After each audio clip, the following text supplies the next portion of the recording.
Be exalted, O God above the heavens. Let thy glory be over all the earth.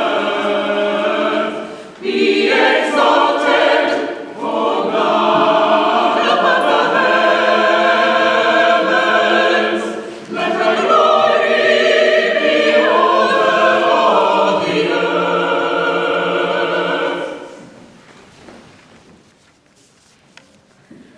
Let us take care of the children, for they have a long way to go.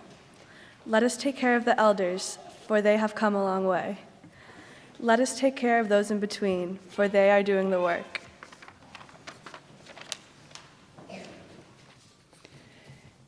How I've experienced God here for 67 years.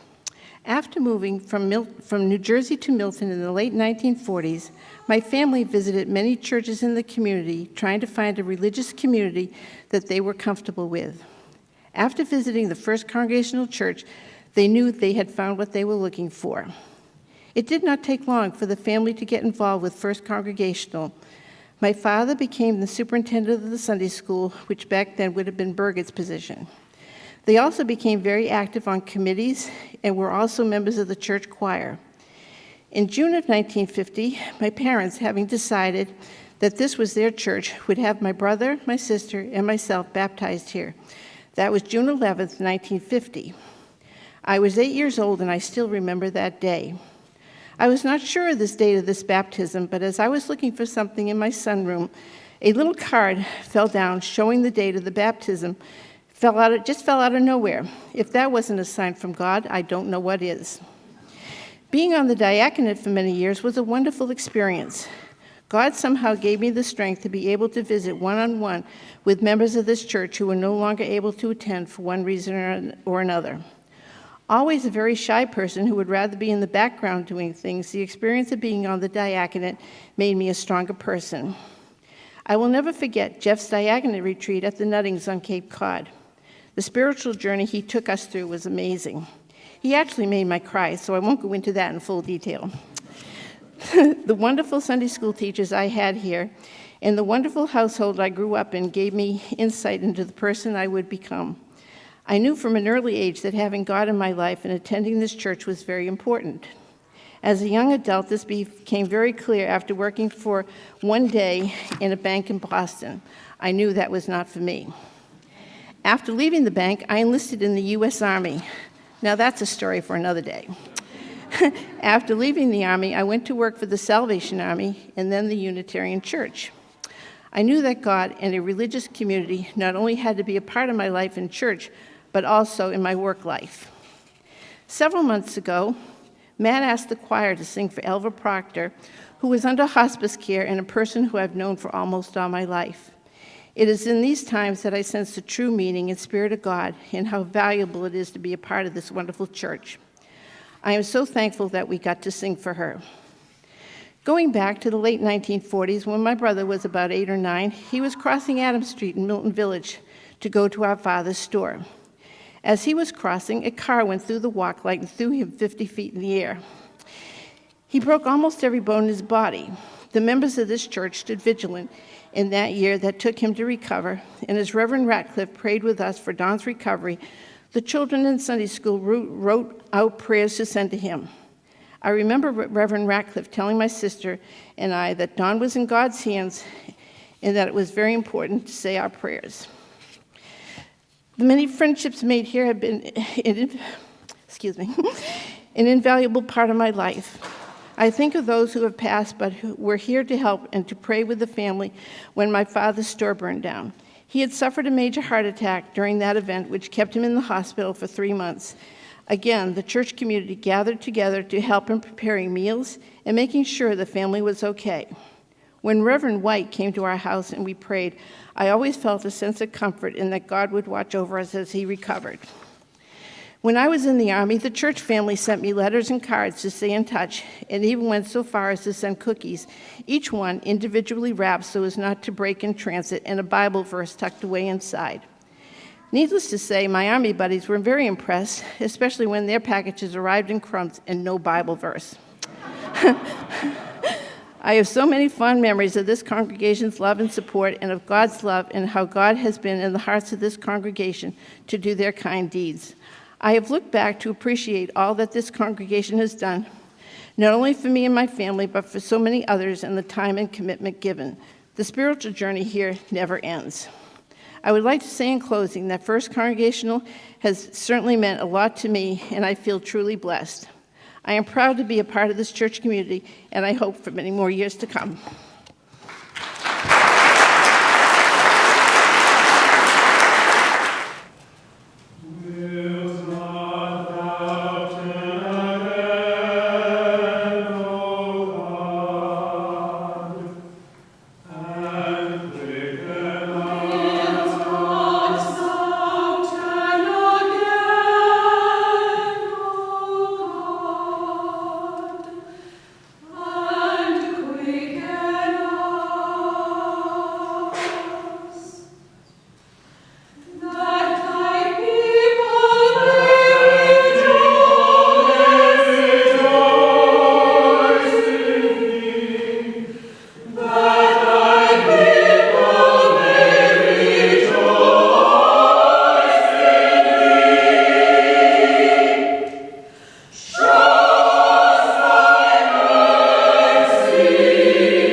The late Reverend William Sloan Coffin was at one time one of the most famous preachers in America. Whether as chaplain at Yale or then as the preaching pastor at Riverside Church in New York City, he was a radical and challenging voice from the 60s on through the 90s. He took many controversial public stands, and he wouldn't have had it any other way. Whether it was his opposition to the Vietnam War when it was very unpopular to do so back in the 60s, or to his opposition to the existence of nuclear weapons of any kind because of his fear that one nuclear accident, one overheated conflict could destroy the whole earth. Some loved him, and of course, others couldn't stand him. But what for his detractors made him most difficult was he always built his position on things Jesus said and did. He often said this about his unpopularity. He said, just because Jesus said you should love your enemies doesn't mean you shouldn't have any. I was going to preach this sermon just a month ago, back in February. Had it all ready to go, and we have one of those storms we love when they come in Saturday night and we're not sure if we're going to be able to hold worship on Sunday morning. And so it looked like we were going to be low in numbers, and so I decided to not preach the sermon, so it's been in the file, and today is the day I released it. So this was in Valentine's Day season, and I talked about how Valentine's Day kind of love is important, but it sure makes a lot more money than any other kind of love. It's not enough. And so Coffin said this about love. He said, Socrates had it wrong when he said that the unexamined life is not worth living. It's the uncommitted life that isn't worth living. Descartes, too, was mistaken when he said, I think, therefore I am. And he was very clear. He said, that's nonsense. I'm putting these words in his mouth, but I think, therefore I exist might be more appropriate. But he said, it's the phrase, I love, therefore I am. In other words, I don't really become my human potential. I don't become who I really was born to be until I learn how to love. That's the way he preached. Jesus was the living embodiment for him of I love, therefore I am. And they weren't talking about romance. Another of his famous quotes that always bears pondering, he said, God's love doesn't seek value, it creates value. And this is what he means. It is not because we have value that we're loved, but it's the other way around. It's because we're loved by God that we have value. Isn't that interesting? We can't earn that love. We already are loved. And so we begin with being loved. We're sacred. We're special. Nothing can take that away.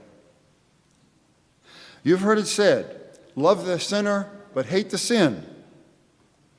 There's some parts of that can really help. Like if you really are upset with your child, you might really be upset with what they did, but you don't want to convey that you're so upset or don't want anything to do with them. Okay. But remember, he would have said that this is too convenient. Love the sinner, hate the sin. Too easy to associate our identification of the sinner with their sin. And how easy it is to walk away then, feeling clean and superior. Sometimes the phrase, there but for the grace of God go I, can actually be a clever put down. God's grace loved me enough so that I didn't have to deal with that, but too bad for you.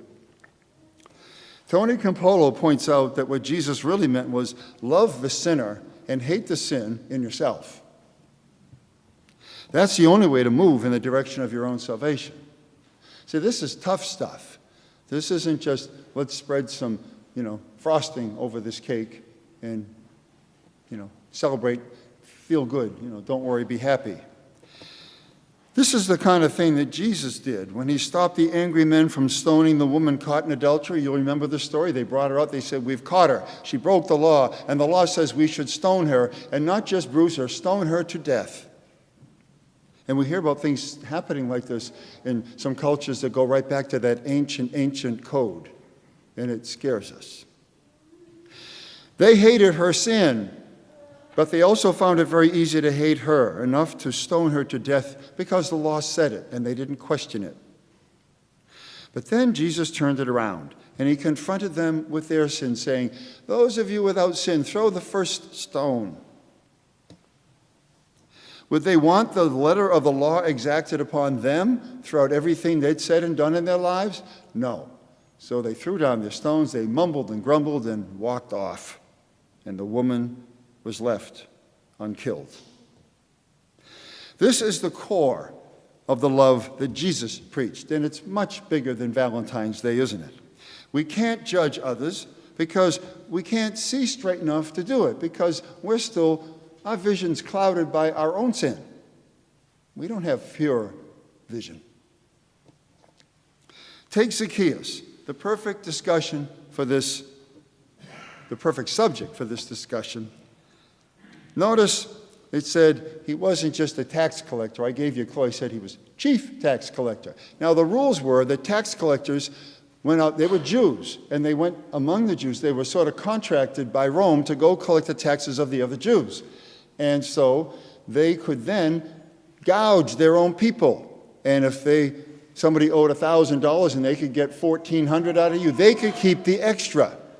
And they did. That's why the Jewish people rejected tax collectors as sinners. Look at Jesus. He's eating with a known sinner. What's he thinking?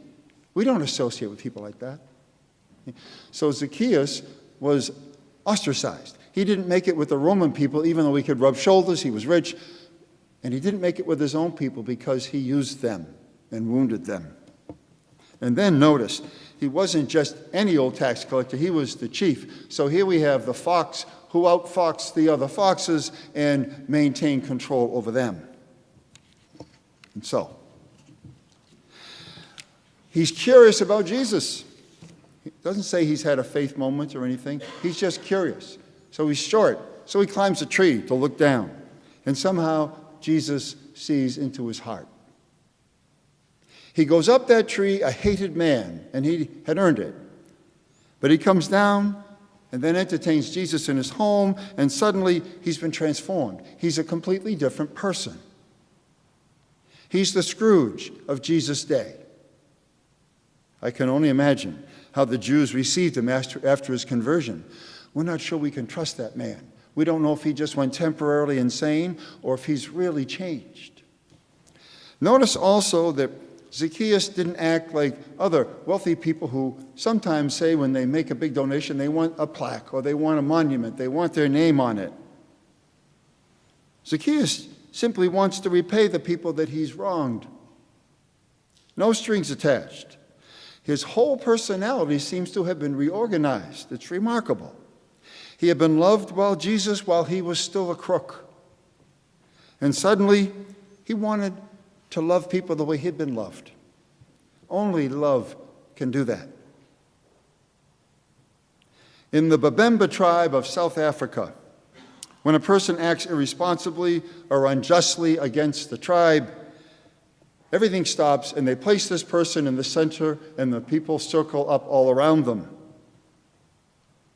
All work ceases, and every man, woman, and child in the village focuses in on the accused individual. And at this point, you might be thinking, uh-oh, they're really in trouble. But listen to the rest. Then each person in the circle speaks to the person inside the circle, one at a time, each recalling the good things that the person in the center of the circle has done in their lifetime. I remember, like Nancy recited about this church, I remember when you were kind to me, you visited me, you prayed for me. I remember when you gave us food when we were unable to hunt. Every incident, every experience that can be recalled with any detail and accuracy is recounted. All the positive attributes, all their good deeds, their strengths and their kindnesses are recited carefully and at length. This tribal ceremony often lasts, believe it or not, for several days. At the end, the tribal circle is broken. A joyous celebration takes place, and the person is symbolically and literally welcomed back into the tribe. Now notice that the whole tribe drops what they're doing. Just think of all the lost man and woman hours and how much that costs. But the lost person is of primal concern. The tribe doesn't want to give up on them and lose them. Talk about community. Talk about values as to what is most important. Think about all the money that was lost by taking off all that time. Nowhere are we told that this tribe is soft on crime. They just know the deeper truth, that in order to heal an individual or heal the tribe, you have to heal the individual, and to help them to come to their senses again and return to be able to contribute to the well-being of the tribe, not undermine it. Now, I know this kind of practice only works in small, fairly intimate groups. It wouldn't work at Downtown Crossing or in East Milton Square. But it works in families, and it works in churches. We don't practice it, but maybe we should. The power is located in the personal connections. I didn't know you loved me so much, and that has changed my life. But the real reason why this works, the power of love is stronger than the power of judgment and the power of punishment. And in the bereavement course I'm helping to teach, we say the power of love is stronger even than death. It's a lot to say, but we believe it's true. Nowhere are we told that Jesus took Zacchaeus to the woodshed and beat him up verbally for being so greedy and so cruel. Instead, Zacchaeus got literally turned inside out, and only love can do that. He doesn't come out from that encounter a bruised and beaten and defeated, depressed man. He's really happy, and he's really generous, and you get the feeling it's for the first time in his life. So I'll end where I began with the children. Zacchaeus was a wee little man, but a happy man was he, for he had met the Lord that day and came down from that tree. And a very happy man was he, a very happy man was he.